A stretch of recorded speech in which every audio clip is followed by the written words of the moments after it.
Raka berdiri di antara dua baris kursi tua. Lampu-lampu neon di atasnya berkedip, seperti bernapas tidak teratur. Cahaya putih pucat itu memantul di lantai besi, memperlihatkan bekas kerak hitam, entah jelaga, entah darah yang mengering. Di gerbong ini ada 7 penumpang, tapi hanya 3 yang terlihat utuh. Seorang wanita dengan mata yang terlalu lebar, bola matanya seperti hampir jatuh dari kelopak. Seorang pria tua tanpa tangan kiri, duduk tegak seperti sedang menunggu perintah. Dan seorang anak kecil, duduk menghadap jendela yang gelap. Sisanya, mereka ada, tapi tidak sepenuhnya. Ada satu yang tubuhnya hanya tampak dari pinggang ke atas, bagian bawahnya hilang, seolah tertinggal di dunia lain. Ada yang wajahnya kabur, seperti disuap eraser dari keberadaan. Ada pula yang punggungnya membentuk lengkungan aneh, persis seperti tulang yang tumbuh salah arah. Semua menatap ke depan, tidak satu pun berkedip. Kereta bergetar, rodanya berdentang, seperti menyeret sesuatu yang berat di bawah gerbong. Raka menarik napas pelan. Ini mimpi. Batinnya bergetar. Ini mimpi. Tiba-tiba, anak kecil itu menoleh. Usianya sekitar 8 tahun. Rambutnya pendek, pipinya kotor, bajunya robek seperti baru keluar dari reruntuhan. Namun matanya jernih. Sejernih air sumur tua di rumah nenek Raka dulu. Anak itu tersenyum. Halo, Raka. Suara itu terlalu lembut untuk suasana seperti ini. Raka mundur 1 langkah. Kamu, kenal aku. Anak itu mengangguk, lalu menunjuk ke dinding gerbong. Di sana, ada peta rute. Tapi bukan peta rute biasa. Latar belakangnya hitam. Rel-relnya bercabang seperti urat di tubuh manusia. Dan setiap stasiunnya bukan nama tempat. Bukan Kiara Condong, bukan Padalarang, bukan Bekasi. Tapi nama-nama yang seperti doa terbalik. Stasiun jasad, stasiun rahim terkunci, stasiun tanpa nama, stasiun balik arah jiwa, dan yang paling ujung, dengan garis merah menyala. Stasiun setan. Anak itu menunjuk pada titik merah itu. Jarinya bergetar. Kalau sampai sana, kamu sudah nggak bisa pulang. Lampu di gerbong padam, semua sekaligus. Kereta mengerang, seperti melawan sesuatu yang menghalangi jalannya. Dan di kegelapan itu, terdengar suara dari pengeras suara tua di langit-langit. Suara yang pecah, seperti pita kaset sudah kusut. Gerbong pertama, persiapkan jiwa. Lampu menyala lagi. 1 penumpang, hilang. Dan di kursinya, tertinggal kulit manusia yang terkelupas seperti baju. Angin sore merayap pelan dari balik pepohonan. Kabut tipis yang menggantung seperti tidak bergerak, seolah waktu di sana malas berjalan. Dari kejauhan, suara mesin kendaraan tua merayap pelan, kendaraan bak terbuka warna biru kusam, keluaran akhir 80-an. Catnya mengelupas, dan setiap hentakan roda ke lubang jalan mengeluarkan bunyi besi yang nyaring. KLAAK, KETLAK, KLLANG. Di atas bak belakang, duduk 4 mahasiswa dengan ransel lusuh. Mereka adalah program KKN, dikirim ke desa yang tidak ada di peta kampus. Nama mereka, Mara, jurusan antropologi, wajah selalu cemas namun matanya penuh rasa ingin tahu. Dimas, teknik sipil, sok tenang, rokok selalu terselip di telinga. Wulan, pendidikan, paling muda gugup, menggenggam peta lusuh.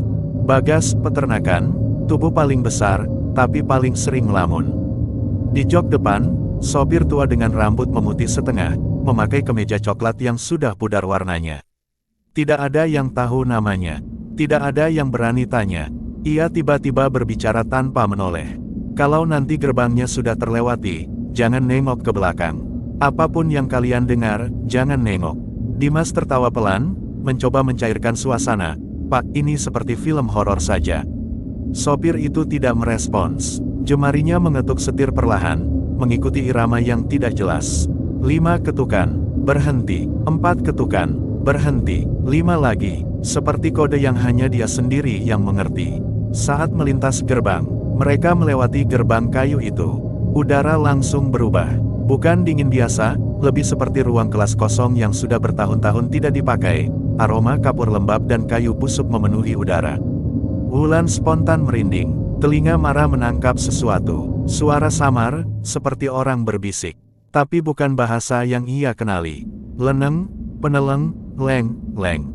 Bagas mengusap telinganya. Asap tipis menempel di rambut mereka, bukan dari knalpot, tapi dari kabut yang seperti hidup. Sopir itu kembali berbicara, perlahan, serak, asteris, kalau kalian lihat jalan bercabang nanti, pilih kiri. Kalau ada yang bilang pilih kanan, walau suaranya seperti teman kalian sendiri.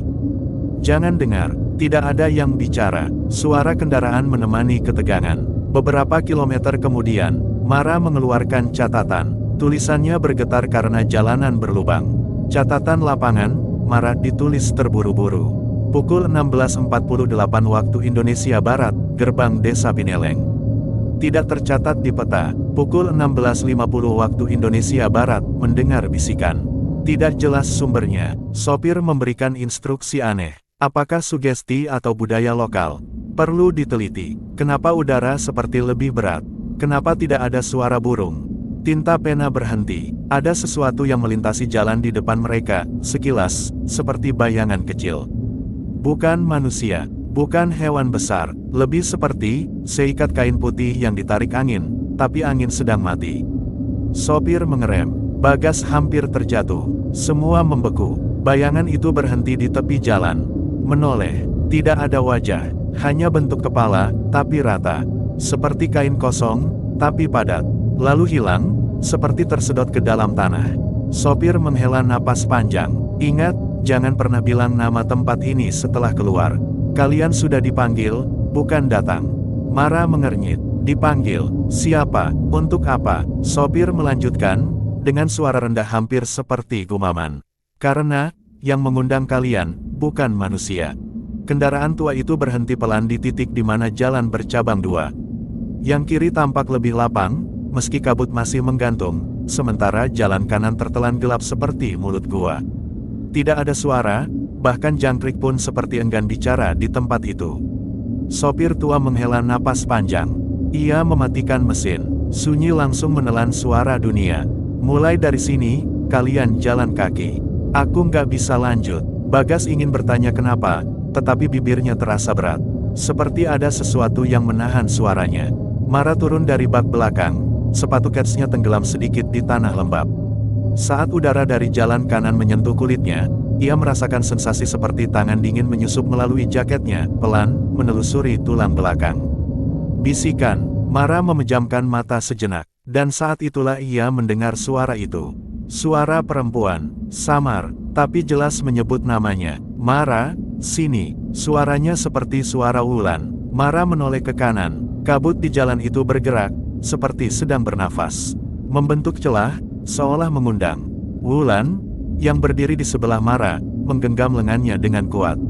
Pucat, kamu dengar? Mata Wulan membesar, air mata hampir jatuh. Aku juga dengar Mara, tapi, suaranya, kayak kamu. Bagas dan Dimas saling pandang. Rahang Bagas mengeras. Dimas mencoba bersuara, tapi nada bercampur takut. Itu, kan cuma, gema. Sopir tua menatap mereka dari balik kaca depan, matanya sendu. Tidak marah, tidak takut, lebih seperti, sudah pasrah. Itu jalan, niru suara orang yang lewat. Nanti kalau kalian lama di sini, dia bakal mulai niru suara kalian juga. Petunjuk yang berubah. Ada sebuah papan kayu di dekat persimpangan. Catnya mengelupas, huruf-hurufnya tidak jelas. Tapi Mara yakin tadi ia sempat membaca samar. Pineleng, sekarang, huruf-huruf itu berubah. Tidak seluruhnya, hanya beberapa. Seperti bergoyang, berlari, berpindah tempat di permukaan papan. Tulisannya kini bahkan tidak bisa diucapkan. Seperti bukan bahasa manusia. Aturan yang terlambat. Sopir turun dari mobil. Ia berdiri di depan mereka, lalu merogoh saku kemeja lusuhnya.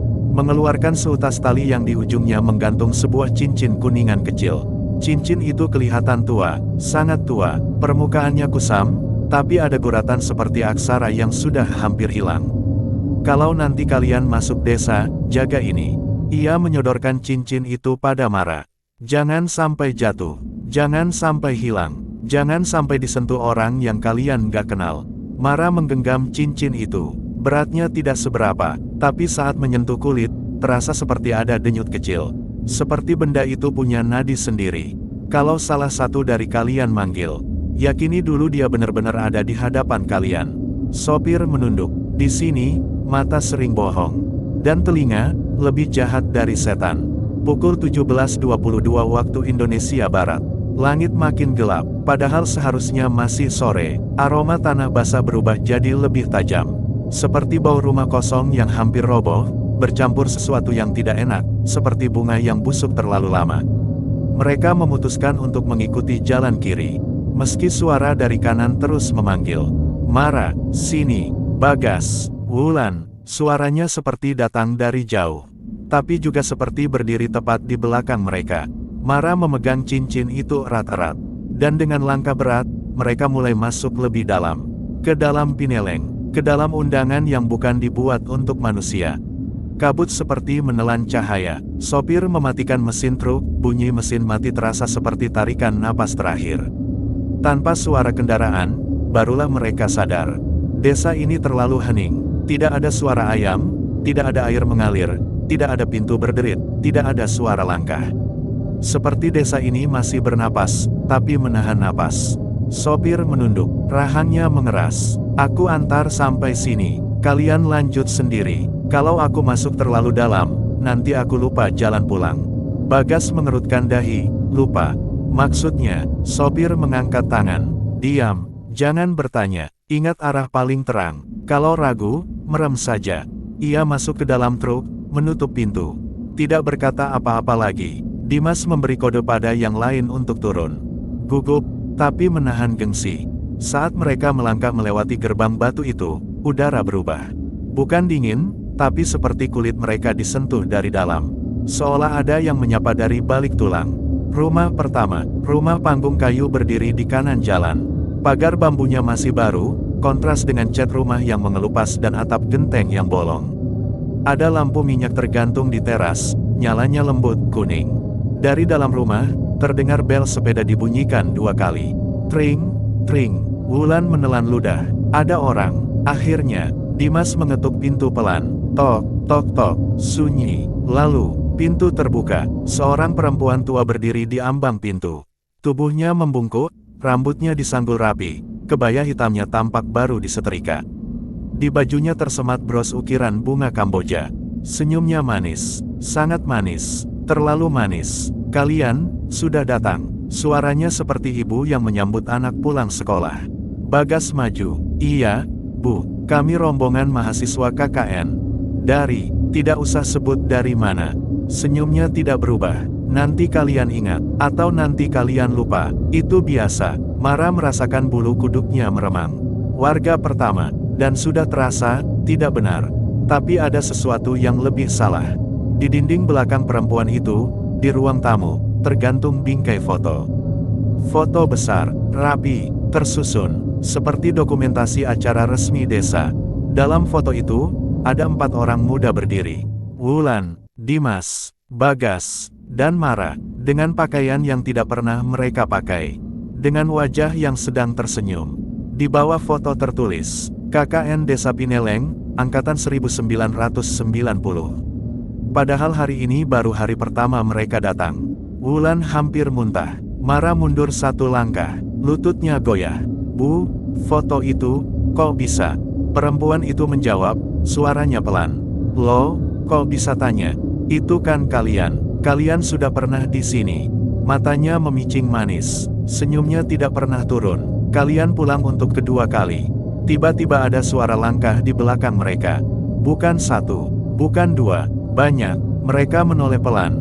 Di jalan desa yang berkabut itu, bermunculan wajah-wajah warga. Perempuan muda, bapak-bapak, anak kecil. Tapi ekspresi mereka hampir serupa. Senyum kecil, terlalu ramah, terlalu tenang. Mara menyadari sesuatu. Semua warga itu memakai pakaian yang warnanya sama. Putih pudar, dengan motif samar yang seperti daun kering. Wulan menggenggam tangan Mara erat. Mara, aku nggak mau di sini. Dari tengah kerumunan, terdengar suara laki-laki menyambut. Selamat datang kembali. Dimas menatap warga itu. Matanya melebar. Suara itu, suara dia sendiri. Tapi, tubuh yang bicara adalah orang lain. Pria muda, wajahnya asing. Namun suara itu, intonasi itu, ketawa kecil di ujung kalimat. Itu suara Dimas. Langit senja telah berubah menjadi kelabu. Surya melangkah ke jalan kiri, tanahnya lebih padat, seakan lebih sering dilewati. Barisan pohon karet berdiri rapat seperti pagar, batang-batangnya pucat dan mengelupas, mengeluarkan getah yang tampak seperti darah putih. Di kejauhan, ia melihat bangunan kecil, sebuah musola tua, dindingnya kusam ditelan lumut. Menaranya miring, pengeras suara yang menggantung tampak seperti akan jatuh kapan saja. Anehnya, suara azan yang pelan terdengar samar dari arah bangunan itu, padahal tak ada listrik di desa ini sejak kemarin sore. Surya menatap jam tangan Casio tuanya. Pukul 18.47. Masih ada waktu sebelum benar-benar gelap. Saat melangkah mendekat, ia melihat sandal-sandal kecil berjejer rapi di depan pintu musola, jumlahnya banyak, seperti sandal anak-anak sekolah. Tapi tak ada suara tawa atau keramaian. Hanya desau angin dan azan yang seakan terjebak di udara. Lalu Surya sadar, suara azan itu tak memiliki jeda napas. Tak ada tarikan, tak ada hembusan, hanya nada terus mengalun seperti pita kaset yang macet. Ia mendekat satu langkah. Lantai musola basah, seperti baru dipel, tapi bau getir darah tercium samar. Dari dalam, terdengar suara bacaan surat pendek, pelan namun sangat dekat, seolah suara itu dibisikkan tepat di belakang telinganya. Padahal pintu musola masih tertutup rapat. Surya merinding. Ia perlahan mundur, berniat kembali ke percabangan jalan tadi. Namun sebelum ia memutar badan, azan itu berhenti mendadak. Hening, terlalu hening. Bahkan suara jangkrik seperti tercekik dalam gelap. Pintu musola berderit membuka sedikit. Hanya cukup untuk terlihat bayangan kecil berdiri di dalam. Seperti tubuh anak-anak, tapi tinggi mereka tidak wajar, lebih cepat meninggi daripada seharusnya. Surya menahan napas. Ia tahu, apapun yang ada di dalam bangunan itu, bukan sesuatu yang muncul karena panggilan ibadah. Lalu sandal-sandal kecil di depan pintu bergeser. Satu demi satu, perlahan, seolah ada kaki-kaki gaib yang mulai memakainya.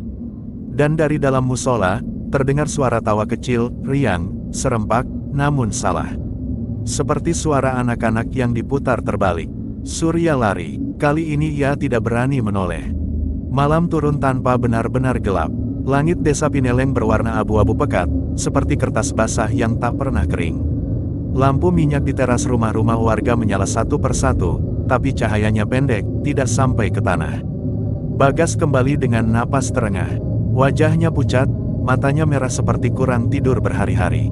Aku ke kiri tadi, katanya lirih. Ada musola. Wulan menoleh cepat. Di peta desa nggak ada musola. Bagas menggeleng keras. Ada, tapi bukan buat kita. Ia tidak melanjutkan. Tangannya gemetar, seperti masih merasakan sesuatu menempel di kulitnya. Perempuan tua yang menyambut mereka tadi, Bu Ranti, muncul kembali. Entah dari mana, langkahnya tidak terdengar. Kalian pasti capek, katanya lembut. Malam ini jangan kemana-mana. Desa kami ada adat untuk tamu. Dimas berusaha tersenyum sopan. Adat apa, Bu? Bu Ranti menatapnya lama, terlalu lama. Adat undangan. Dari balai desa. Balai desa berdiri di tengah lapangan kosong. Bangunannya besar, tapi tua, seperti pernah dipakai untuk banyak hal, dan ditinggalkan berkali-kali. Tiang-tiang kayunya penuh goresan, bukan ukiran, lebih seperti bekas kuku. Di dalam, tikar pandan digelar melingkar. Di tengahnya, ada nasi tumpeng kecil, lauk sederhana, dan 4 gelas air putih. Jumlahnya 4. Mara berhenti melangkah. Bu, yang datang cuma kami berempat. Bu Ranti tersenyum. Iya, makanya disiapkan 4. Wulan berbisik, hampir menangis. Kenapa aku merasa, kita kayak sudah pernah duduk di sini. Dimas menelan ludah. Bagas memejamkan mata. Mereka duduk. Mara melirik jam tangannya. Pukul 19.13. Ia menunggu 1 menit, 2 menit. Jam itu tidak bergerak. Ia menepuk Dimas. Jam kamu jalan. Dimas melihat arlojinya. Pukul 19.13. Bagas, Wulan, sama. Bu Ranti menuangkan air ke gelas mereka. Minum dulu. Air ini supaya kalian ingat, dan tidak ingat terlalu banyak. Tak satu pun menyentuh gelas itu. Tiba-tiba, dari luar balai desa, terdengar suara gamelan. Pelan, teratur, salah satu nadanya fals, seperti ada yang sengaja memukul dengan tempo terlambat. Dari balik jendela, bayangan orang-orang menari terlihat. Gerakannya lembut, tangan terangkat perlahan, kepala miring ke sudut yang tidak wajar. Wulan menutup mulutnya. Itu, bukan tarian penyambutan, kan? Bu Ranti menjawab tanpa menoleh. Itu tarian menunggu. Undangan dimulai. Seorang pria desa masuk. Usianya sekitar 30. Wajahnya, wajah Dimas. Bukan mirip, sama. Dimas berdiri spontan. Kamu siapa? Pria itu tersenyum tipis. Aku Dimas, yang sudah menyelesaikan KKN. Ia menunjuk tikar. Kalian yang sekarang, masih proses. Bagas muntah ke lantai. Mara gemetar, kepalanya penuh suara-suara yang bukan miliknya. Bu Ranti berdiri. Undangan sudah diterima sejak kalian melewati gerbang. Malam ini hanya penentuan. Lampu minyak padam serentak. Dalam gelap, satu suara berbisik di telinga Mara, bukan suara Bu Ranti. Tidak semua tamu pulang. Ada yang tinggal sebagai ingatan.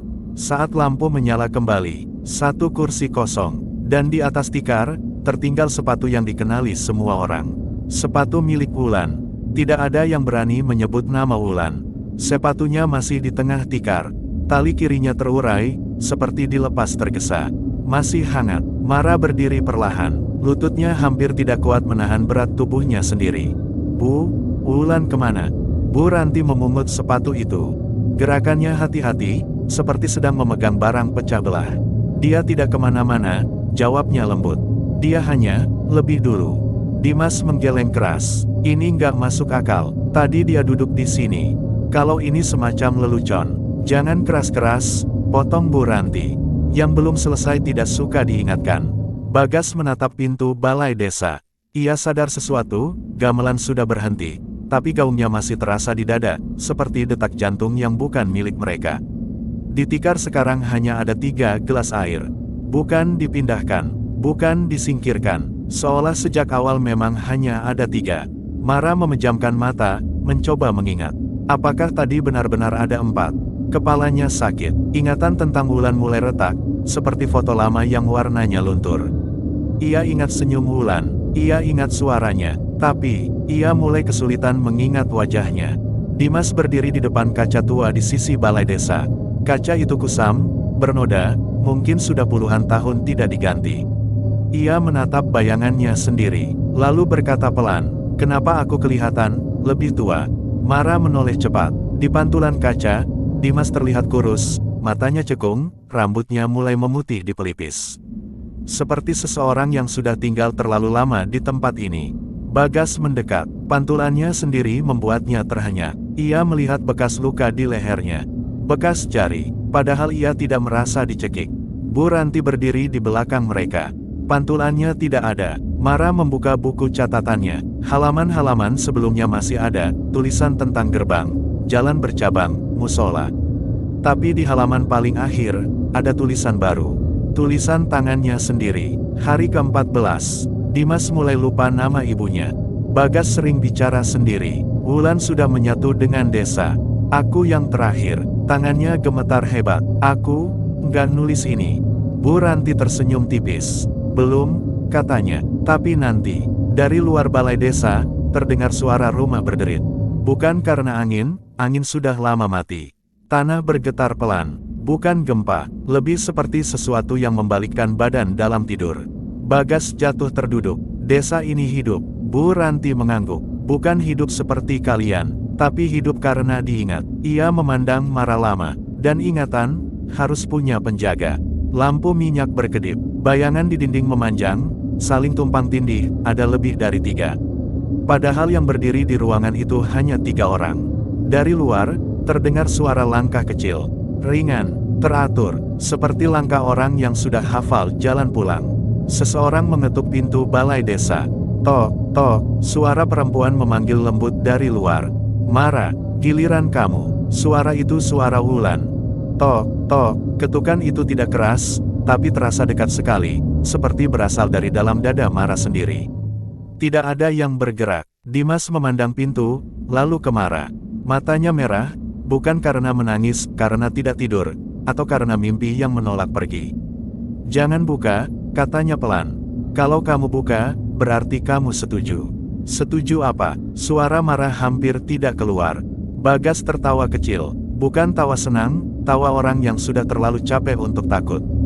Setuju buat dicatat. Ketukan terdengar lagi. Kali ini 3 kali. urut, sabar, seperti seseorang yang tahu, cepat atau lambat, pintu itu akan dibuka. Jam tangan Mara bergerak, bukan maju. Pukul 19.13, pukul 19.12, pukul 19.11. Dimas menyadarinya juga. Waktu, kita dibalikin. Bu Ranti berdiri di sudut ruangan. Entah sejak kapan, ia tidak pernah terlihat berjalan. Bukan dibalik, katanya. Diperiksa. Ia mendekat ke Mara. Desa ini tidak menahan orang. Desa ini menahan cerita. Bagas mengangkat kepala. Terus Wulan apa? Bu Ranti terdiam sejenak. Untuk pertama kalinya, senyumnya retak. Wulan memilih menjadi bagian yang diingat. Kalian masih memilih. Tanpa sadar, tangan Mara sudah menyentuh gagang pintu. Dimas berteriak, Mara, jangan. Terlambat, pintu terbuka. Kabut masuk seperti air tumpah. Dingin, basah, penuh bau tanah dan bunga Kamboja. Di ambang pintu berdiri Wulan. Atau sesuatu yang memakai wajahnya. Wajahnya sama, suaranya sama, tapi matanya, seperti milik seseorang yang sudah tidak berkedip sangat lama. Kamu lama, kata Wulan lembut. Aku sudah nunggu. Di belakangnya, desa terlihat berbeda. Rumah-rumah berdiri lebih rapat, jalan lebih sempit, langit lebih rendah, seperti versi desa yang sudah selesai. Wulan menoleh ke dalam balai desa. Kalau kamu keluar, kamu akan ingat semuanya. Ia menoleh ke belakangnya. Kalau kamu tinggal, kamu akan dilupakan dengan rapi. Mara menoleh ke Dimas dan Bagas. Dimas mulai tidak ingat kenapa ia marah. Bagas lupa sejak kapan lehernya sakit. Nama Wulan sudah terasa asing di lidah mereka. Mara sadar sesuatu yang membuat dadanya nyeri. Desa ini tidak memangsa tubuh. Desa ini memangsa urutan. Siapa datang dulu? Siapa tinggal paling akhir? Bu Ranti berbicara pelan, hampir berdoa. Satu harus menjaga, supaya yang lain bisa pergi. Mara melangkah ke depan, bukan keluar, bukan masuk. Ia berdiri tepat di ambang. Kabut menyelimuti kakinya, lantai balai desa masih di belakangnya. Kalau aku jaga, katanya lirih. Mereka bisa pulang. Wulan tersenyum, senyum yang dulu sering Mara lihat. Mereka akan percaya, mereka tidak pernah ke sini. Jam tangan Mara berhenti. Untuk terakhir kalinya, saat matahari terbit keesokan harinya, dua mahasiswa ditemukan di pinggir jalan hutan. Bingung, lelah, dengan cerita yang tidak pernah lengkap. Di peta, desa Pineleng tidak ada. Di laporan kampus, nama Mara tercatat sebagai mengundurkan diri sebelum keberangkatan. Dan di balai desa, di dinding yang penuh foto, ada satu foto baru. Seorang perempuan berdiri membelakangi kamera. Rambutnya terurai, menghadap desa yang berkabut. Di bawah foto tertulis, yang menjaga. Beberapa tahun kemudian, di sebuah kota kecil di Jawa Timur, dua pria duduk di teras rumah kontrakan. Rambut mereka lebih tipis dari seharusnya untuk usia mereka, tapi tidak ada dokter yang bisa menjelaskan kenapa. Mereka bekerja, mereka hidup, mereka tertawa sesekali, dan setiap kali tertawa, ada jeda aneh, seperti mereka menunggu orang ketiga ikut tertawa.